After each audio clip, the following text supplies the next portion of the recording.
Hey guys, Jason Clark here with Southeastern Reptile Rescue. I am here with my mom today, Jane Clark, and we got a call about a snake.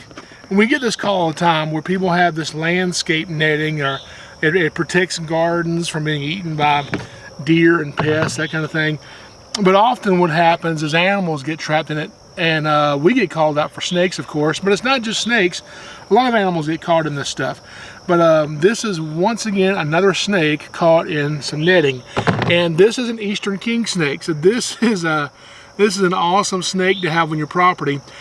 And this happens so much. We get so many calls about these snakes being caught in netting, and some of them are too far away for us to go and get the snake like we did with this one today, that we have to kind of walk the people through, you know, how to cut this stuff off, because this netting is really, really tight. So I want to show you a couple ways to get this stuff off. But if you can see this, he is, okay. Yeah, if you can see this, he does not appreciate any help from me at all.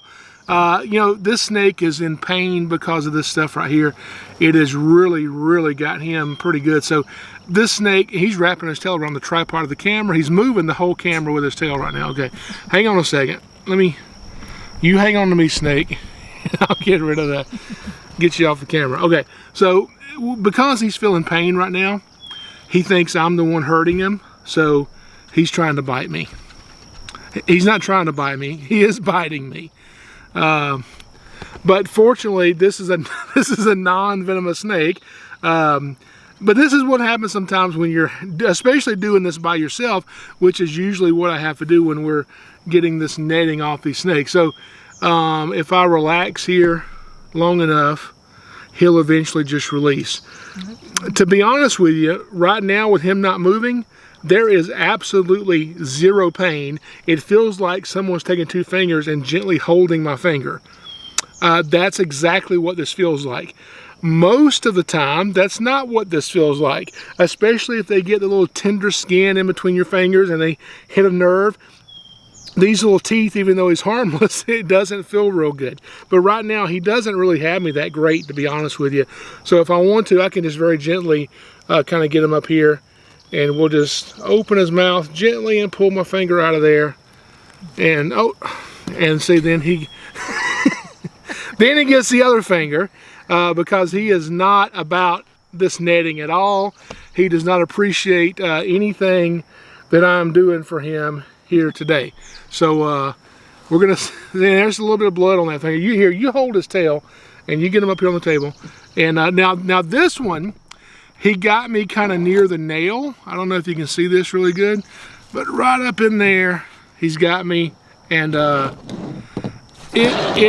this one doesn't feel as good as when he bit me a while ago. So this one's a little bit worse. So when you get bit by these guys, just very gently, their teeth are kind of curved back a little bit, so it doesn't feel great. But I'm just gonna very gently pry his mouth open and just roll my finger out. And are you done? Are you finished? I understand he's very upset because he's in pain. So we're gonna try to get this stuff off. But let me show you this right here. Here, keep holding that part. See, now the danger she's got back here is that snake will actually musk on her. So this netting is on here really tight. It's on here really tight. Now see this bite? This one hurts. This one, I don't know what it is about that part of my finger. That part of your finger doesn't feel really great. So we're going to use a few different things. Usually when I'm getting netting off, I'm usually not at home, and I usually have a knife with me. This is a Punisher knife I happen to have. And the point on here, you can get down in there in the scales and really kind of pluck that netting out of there. Other times I'll use a pair of nail clippers because you can really get close to the skin with these. And some of that netting is really embedded in the skin, and it's pretty easy to pluck it out of there. And he is just hanging onto my finger like he's almost enjoying this, I think. So the other thing that people tell me to use all the time, every time I post a video of me with a snake and netting, They see me using a knife or nail clippers, which I've never had a problem getting netting off. Everyone says use some of these personal grooming scissors with the rounded tip. I've got some of these things because I practice personal grooming, and I've never used these for snakes, and I just don't ever have them with me. But people always tell me, yo, maybe you should get some of these. I'm sure these work great too. I've just never used any, and I've never really had the need to. So we're going to try these out today too. So he's still hanging on my finger. We're going to again see if I can just very gently let's see, now he kind of starts to tighten up there just a little bit. So just very gently roll him back off, just like that. Okay, so I got him off this time, and we've got our neighbors that are pulling up here to see what's going on. So we'll let them in on this. Come on over here. You can help me with this. He's got netting stuck. This is an Eastern Kingsnake. And he's got netting stuck all on him, so we're doing a video to show how to cut the netting off and release him. Oh, who is that? Yeah. He's already bit him 3 times. Yeah, well, he's already bit me three times, and I'm sure it'll probably be more than that. So, but this garden netting gets stuck on him, and it's stuck bad. What kind of netting is it? You know, like that landscape netting stuff. Yeah, yeah. You know what I'm talking about? Yeah. Find him. Ah, okay, there we go. Look at that. Ah! Does it hurt when he bites you? No! I mean, It's very pleasant. King snakes have a very pleasant bite. But this is our 4th king snake bite of the day. And you notice if I was a professional, this probably wouldn't be this way. But, so I'm going to, again, sitting there laughing at you. I know. again, we're going to pry his mouth. I got the right end. We just taking a dog for. Yeah. We're going to pry his mouth back off for the 4th time. All right, so now he's wrapping up. So you can do this by yourself, but it makes it a lot easier if you got somebody to help hold the snake. So I'm gonna try to hold the head, and we're gonna try to use these little rounded tip scissors, and I'm just gonna cut the majority of this stuff off.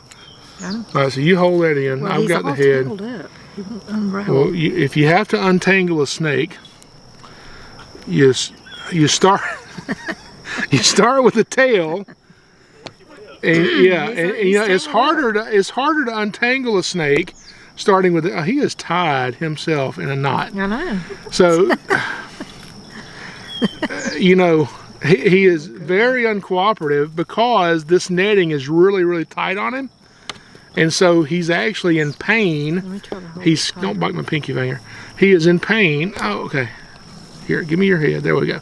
Okay. All right, he's tying up again. Hang on. This little snake is wearing us out. Okay. Here we go.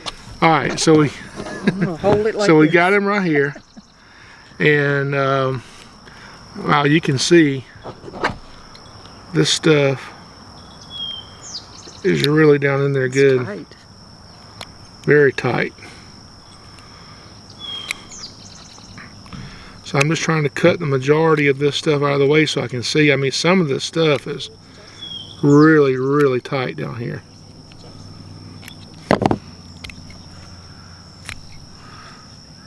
And we're getting it little by little. I mean, it is just so down and embedded in his skin here. It's just not cool. I'm sorry, little guy. Why did they put the netting in there?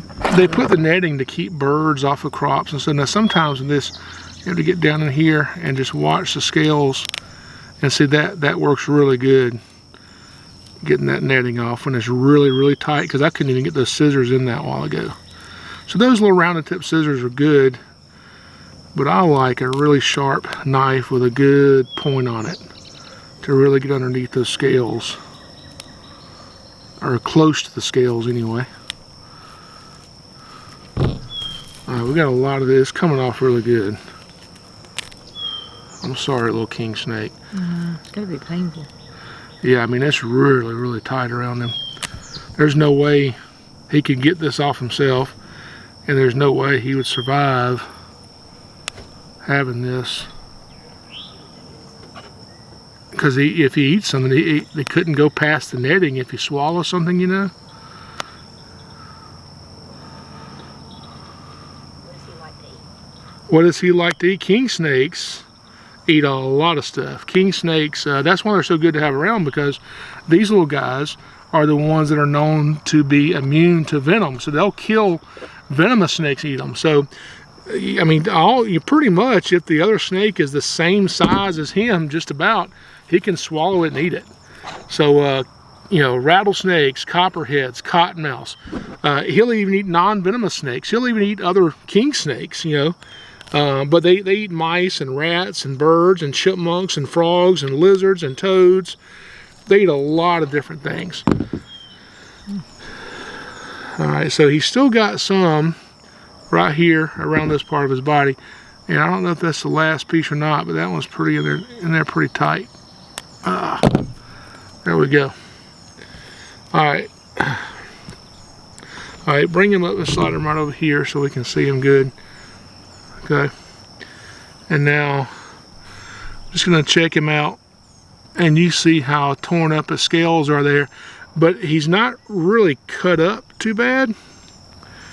He was just constricted from the netting, and so sometimes you really have to look close to make sure you got it all, because if you leave just one piece of that net on the snake, it only takes one little piece of that around his body to kill him. The first snake my mom was ever bitten by was a king snake. Yeah, Jason was doing a show at Bass Pro. Yeah. And so he said, "Here, put this king snake up." So he gives it to me, and it latches on to my finger.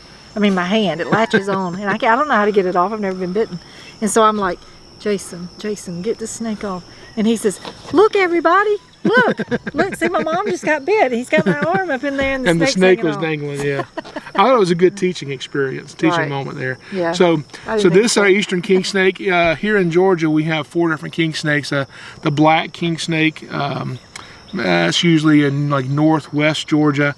In most of the rest of Georgia, we have the Eastern Kingsnake. There's also a mole kingsnake and a scarlet kingsnake, but this is the most common kingsnake you're going to find in Georgia, and it's known as the Eastern. So it's black. He's got these pretty yellow bands on his body, and they actually get a lot bigger than this. So he'll get to be a pretty big snake. But yeah, anything with a mouth can bite, but these guys are completely harmless. So I think he's going to be just fine. We're going to take him back. We're going to put him in an enclosure. We're going to give him some water. We're actually going to let him get a good meal in him before we even think about turning the snake back loose. Before we put this king snake up, I want to show you guys one more thing. Here, you hold him and hand me that box down there. Where's his head? I don't worry about you getting bit. I got bit 4 times. Oh, I'm worried about it. But, whoa. Yeah, he's calmer now because the netting's off. Here. All right, one more thing before we put this king snake up. Let me show you something. Here, hold this. Yeah, I don't want him to bite you. All right, so we just went and got this. This is the king snake we just went and got from someone, and they had, you know, the snake caught in the netting. And all the time we get people who have king snakes and rat snakes and different things, and they don't want these things around. And we explain to them, especially the king snake, if you have king snakes, this is a good snake to have on your property. Leave this snake there. But not everyone listens to that. Some people do, but not everybody. So this is the other snake that we went and got right after we got the king snake. This is a copperhead, of course, okay? Now this copperhead is a little bigger than this king snake. Put them there side by side. Don't let the king snake eat the copperhead, okay?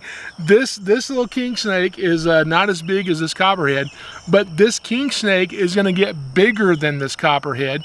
And when he does, this copperhead, see, this is an adult female copperhead. This is about as big as she's going to get. That king snake is going to get 2 to 3 times the size of this copperhead, and so this copperhead would be lunch for that king snake, okay? So one more reason, one of the many reasons why king snakes are really great snakes to have on your property.